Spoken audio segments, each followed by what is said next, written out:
SMA Islam Al-Azhar 17 Karawang. Pembiasaan ibadah pagi dilakukan setiap hari sebelum melakukan kegiatan belajar mengajar.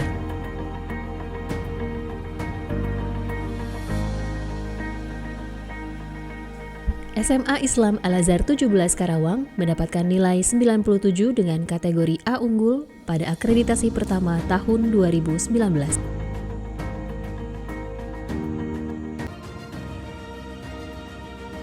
SMA Islam Al-Azhar 17 Karawang berperan serta menghasilkan generasi muda yang berakhlakul karimah, serta mampu bersaing secara global sesuai dengan visi misi Yayasan Pesantren Islam Al-Azhar dan Yayasan Bina Prestasi Indonesia Gemilang. Assalamualaikum warahmatullahi wabarakatuh. Perkenalkan, saya Berkat Zahir Baibar, asal SMA Islam Al-Azhar 17 Galumas, Karawang. Saat ini saya sedang melaksanakan PPL di Universitas Muhammadiyah Mataram. Selamat menyaksikan.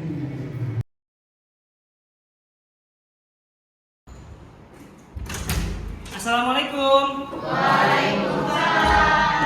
Alhamdulillah. Jadi kedengaran dari suaranya semangat semua hari ini ya? Iya. Alhamdulillah, semangat semua. Udah pada makan belum? Waduh, kayaknya makannya nasinya 2 ya? Nasinya 2, jadi semangat banget gitu ya. Ayamnya 2 apa 1? 1. Ayamnya 1, nasinya 2. Indonesia banget ya. Gak makan kalau gak makan nasi. Oke. Keadaan kalian gimana? Sehat semuanya? Alhamdulillah sehat kalau gitu ya. Oke teman-teman, ketemu lagi sama Pak Zahir. Hari ini kita akan membahas sebuah materi, melanjutkan materi yang kemarin ya. Tapi sebelum kita memulai pembelajaran, mari kita berdoa dulu ya. Boleh hari ini kita berdoa dipimpin sama Dafa. Silakan Dafa pimpin teman-teman untuk berdoa. Sebelum mulai belajar, alangkah baiknya kita membaca doa terlebih dahulu. Baca doa dimulai. Bismillahirrahmanirrahim. Selanjutnya Pak Zahir mau absen dulu ya sebelum kita mulai pembelajaran. Bapak mau absen dulu, silakan nanti angkat tangan ya. Dafa, oke. Azelia, hadir. Gania, Hella, ya. Hari ini kita belajar tentang apa? Tentang hukum ya. Nah ini ada korelasinya nih, hubungan antara bab sebelumnya dengan yang akan kita pelajari. Dulu kita belajar tentang demokrasi. Nah hari ini kita bicara soal produk yang dihasilkan dari demokrasi. Apa itu? Hukum. Ya, jadi hukum merupakan sebuah produk dari demokrasi. Ya, negara yang demokrasinya baik, maka output atau produknya adalah hukum yang baik yang memihak kepada masyarakat dan juga pemerintahan yang berjalan secara demokrasi. Nah, oke, bisa ya dipahami ya? Oke. Nah, silakan dibuka bukunya. Di sana di bab hukum kita akan belajar tentang hakikat hukum dan klasifikasi. Teman-teman, di sini segala aktivitas di kelas Zahir akan dilihat oleh pertama ada penilaian sikap, lalu juga penilaian pengetahuan dan juga keterampilan. Jadi, pembelajaran kita hari ini Pak Zahir mengamati dan juga melihat perilaku kalian melalui 3 aspek penilaian ini ya. Bisa dipahami ya? Oke, yuk kita lanjut pembelajaran. Nah, buku catatan kalian tulis kata-kata yang kalian temukan. Yuk, coba ditulis kata-kata yang kalian sudah temukan. Lalu, dengarkan perintahnya. Tulis kata-kata yang kalian temukan. Lalu jelaskan, lalu jelaskan maksudnya ya. Tanpa melihat buku paket ya. Jadi ini namanya pretest dulu ya. Pretest dulu. Jadi teman-teman, oh saya nemu kata nih. Nah, apa maksudnya? Bisa dipahami sampai sini? Bisa. Yuk, silakan. Waktunya 3 menit ya. Silakan kerjakan tanpa melihat buku paket. Yuk, silakan pretestnya dikerjakan. Yuk, ada kata orang ya atau masyarakat. 1, 2, 3, kira-kira ada 15 orang lah ya. Nah, mereka masing-masing memiliki hak dan kewajiban ya. Nah, tapi hak ini terbatas oleh haknya orang lain. Nah, disinilah hukum itu ada. Jadi hukum itu berguna untuk membatasi antara hak orang yang satu dengan hak orang yang lain. Terlihat dari sini. Hukum publik dan juga hukum privat. Nah, kalian sudah mengetahui, sudah melihat dan juga sudah memahami tentang apa saja penggolongan hukum, lalu juga materi yang tadi sebelumnya ya tentang hakikat hukum. Sekarang kita akan sama-sama menganalisis, teman-teman bisa ya?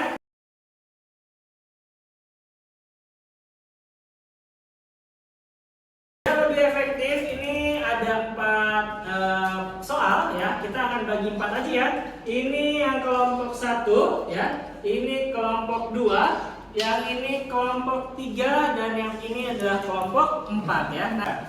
Nah, Pak Zaid akan membagikan sebuah LKPD ini ya. LKPD-nya silakan dilihat. Nah, ini ada studi kasus, silakan didiskusikan ya. Nah, ini juga silakan dilihat. Ada studi kasus, silakan diskusikan. Ini yang terakhir ya. Nah, silakan didiskusikan ya. Nah, lihat studi kasusnya. Sudah? Nah, oke, teman-teman, kalau bisa dipahami. Nah, ya silakan.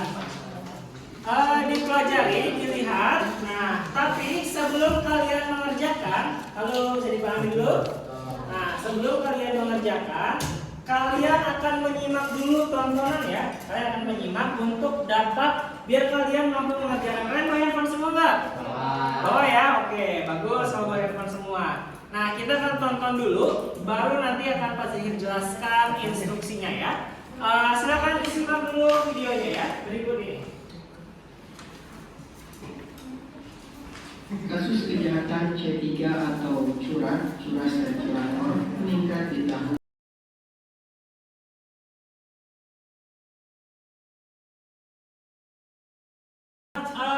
Oke, teman-teman, sambil kalian bekerja sama dalam kelompok, Pak Zahir juga akan mengadakan penilaian ya. Nah, silakan saling aktif berkontribusi, berdiskusi dan berargumen. Pak Zahir akan mengadakan penilaian.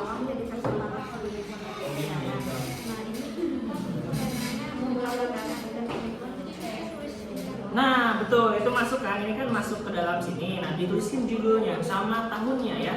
Jadi tahun judulnya PNS Karawang, terus nama tahunnya.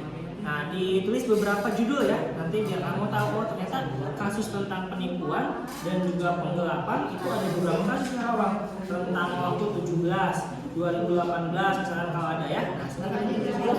Ya, nggak usah jelasin, oke? Nah, ada diurutkan ya.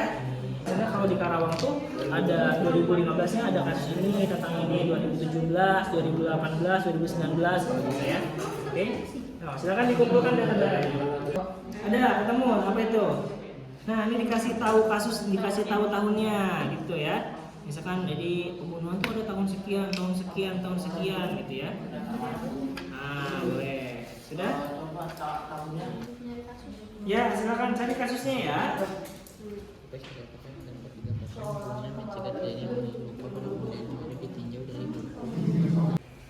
Gimana? Ada? Dapat?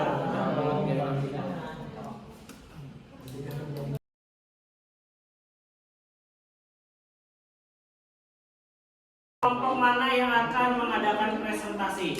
Kelompok yang akan mengadakan presentasi adalah kelompok 1. Oke, turun kelompok 1. Silakan kelompok 1 boleh maju ke depan untuk melakukan presentasi ya. Yuk, yang lain harus menyiapkan pertanyaan ya. Setiap masing-masing kelompok ada pertanyaan ya. Silakan kelompok 1. Upaya seperti apakah yang dapat dilakukan untuk mencegah terjadinya kasus serupa pada kemudian hari jika ditinjau dari hukum, aparat, penegak hukum, dan masyarakat sebagai subjek hukum. Jadi upaya yang dapat kita lakukan mungkin kita harus lebih hati-hati dan waspada terhadap apapun dan siapapun, dan juga kita harus tidak mudah marah dan emosi, terus harus memiliki rasa cinta dan kasih sayang terhadap sesama, jadi mengurangi perselisihan. Dan untuk dari segi aparatnya, mungkin aparatnya itu harus lebih meningkatkan pengawasan dan juga harus lebih tegas terhadap peraturan yang berlaku agar tidak ada yang berani untuk melanggar hukum tersebut. Ingin dibunuh, tapi dia tuh diancam, dia nggak boleh ngasih tahu orang-orang buat nolongin dia kalau dia tuh bakal dibunuh. Oh, mungkin ada ancaman pembunuhan ya. Nah, silakan ya, nanti ditanya. Dijawab, silakan pertanyaannya. Selanjutnya akan dijawab oleh kelompok 1 berkaitan mengenai tentang bagaimana jika seseorang mengalami ancaman pembunuhan ya. Silakan dijawab. Saya akan menjawab pertanyaan dari Fania. Jadi kalau misalnya ada ancaman pembunuhan, mungkin bisa memberi kayak isyarat atau sinyal kepada orang-orang yang bertanggung jawab seperti polisi atau yang lainnya bahwa dia mendapatkan ancaman pembunuhan agar diberi perlindungan oleh pihak yang berwajib. Intinya kita harus tetap melakukan biar gak banyak apa sih korban pembunuhan yang lain kayak gitu. Nah, maka hal yang dapat satu-satunya kalian lakukan adalah lapor, ya. Jadi jangan peduli apapun, pokoknya lapor, ya. Dan minta perlindungan. Kalau kalian sudah melakukan pelaporan, pasti akan diberikan sebuah perlindungan, ya. Nah, itu yang paling utama. Jadi jangan diam. Kalau diam maka akan terjadi sebuah kasus pembunuhan, ya. Nah, ada juga hindari konflik sesuai tadi saran dari kelompok 1. Oke, kita tepuk tangan dulu untuk kelompok 1. Sekian presentasi dari kami. Mohon maaf bila ada kesalahan kata. Wassalamualaikum warahmatullahi wabarakatuh. Waalaikumsalam warahmatullahi wabarakatuh. Sekarang yang terakhir kelompok 4 yuk, laki-laki. Kasih tepuk tangan dong untuk kelompok 4. Kami dapat mengatur tentang kasus yang berhubungan dengan perempuan dan anak. Salah satu kasusnya ada 8 bocah Karawang korban kejahatan seksual. Komnas PA Jabar hukum kebiri berlaku pada tahun 2021. Yang kedua ada viral bagi perempuan diduga dilecehkan sampai Pemda. Itu pada tahun 2022. Dan yang orang terdekat itu bisa melaporkan ke pihak berwajib. Gitu. Gimana? Puas dengan jawaban itu? Oke, puas. Ya, tepuk tangan dong. Nah, oke. Jadi memang betul ya tanggapan dari kelompok 4 kalau kita mendapatkan suatu tindakan pelecehan baik laki-laki dan perempuan ya, laki-laki juga bisa loh ya dapat pelecehan. Maka yang paling utama adalah berbicara atau berkomunikasi dengan terdekat. Betul. Oke. Kita akhiri, boleh silakan ditutup. Duduk masing-masing ya. Sekian presentasi dari kelompok kami. Wassalamualaikum warahmatullahi wabarakatuh. Assalamualaikum warahmatullahi wabarakatuh. Oke, good.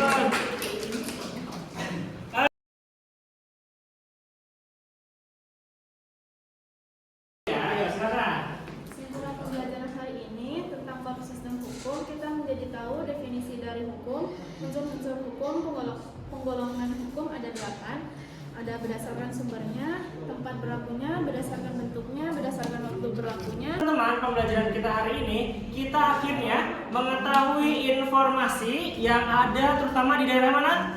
Karawang ya, di Karawang. Ternyata di daerah kita ini ada beberapa kasus pelanggaran juga ya. Mulai dari anak dan ibu, perempuan dan anak. Lalu ada apa lagi? Narkotika. Terus apa? Penggelapan dana. Yang terakhir? Pencurian ya. Oke, good ya. Itulah hari ini boleh Dava, apa manfaat pembelajaran kita hari ini menurut Dava? Kita tuh kayak jadi mengetahui hukum menurut para ahli, terus habis itu mengetahui hukum, hakikat hukum, terus habis